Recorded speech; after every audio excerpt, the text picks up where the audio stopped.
ইসরাফিল সিংহায় ফুঁক দাও। আল্লাহর এই ফেরেশতা সিংহা হাতে নিয়ে মুখের কাছে নিয়ে আল্লাহর আরশে মুআল্লার দিকে তাকায় থাকে, একটা সেকেন্ডের জন্য এদিক আর ওদিক করে না। কখন রব হুকুম দিবে সিংহায় ফুৎকার দেওয়ার জন্য, যখন সিংহায় ফুৎকার দিবে কুরআন বলতেছে ইদাস সামাউ ফাতারাত, আকাশ ভেঙ্গে ভেঙ্গে ভেঙ্গে ভেঙ্গে পড়তে থাকবে। ওয়া ইদাল কাওয়াকিবু তাসারাত, সমগ্র নক্ষত্রগুলি ভেঙ্গে ভেঙ্গে ভেঙ্গে ভেঙ্গে পড়তে থাকবে। ওয়া ইদাল বিহারু ফুজ্জিরাত, সমুদ্রের তলদেশ উদ্দোলিত হয়ে যাবে, সমগ্র পানিগুলি পৃথিবীর উপরে আছাড় মারবে, আর ধুয়ে পাইলে সব পৃথিবীবাসীকে নিয়ে যাওয়া হবে। ওয়া ইদাল কুবুরু বুসিরাত, কবরের ভিতরে যাহা আছে সব আমার মালিক আমার রব বের করে দিবে।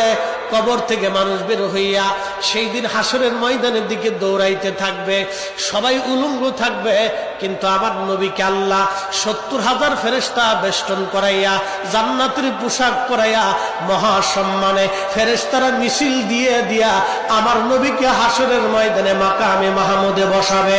একবার জোরে বলা যাবে কি আল্লাহু আকবার।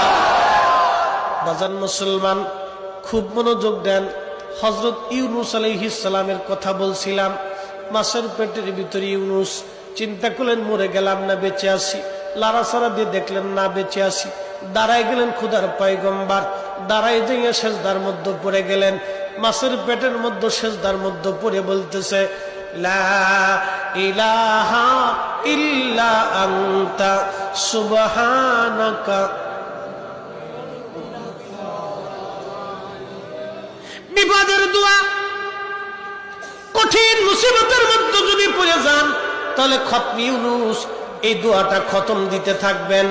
আল্লাহ যখন ইউনূস আলাইহিস সালাম এই জিকির শুরু করলেন, ইউনূসের এই জিকির আর ওই মাছের পেটের মধ্যে রইল না, এই জিকিরটা চলে গেল আরশে মুআল্লাতে। সুবহানাল্লাহ বলা যাবে। আরশে মুআল্লার পাশে এই জিকিরগুলি চারপাশ দিয়ে ঘুরতেছে।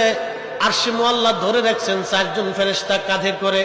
এই ৪ জন ফেরেশতা আল্লাহকে ডাক দেবে, বলে রব আপনার বান্দা ইউনূস তিনি জীবনে ভালো অবস্থায় থাকার সময় আপনার জিকির করেছে, আজকে সে মাছের পেটের ভিতরে পড়ে গভীর সমুদ্রের মধ্যে আপনার জিকির করতেছে। আল্লাহ ইউনূসের জিকিরের আওয়াজ আরশে মুআল্লার চারপাশ দিয়ে ঘুরতেছে। আল্লাহ আপনি আপনার ইউনূসকে মাফ করে দেন।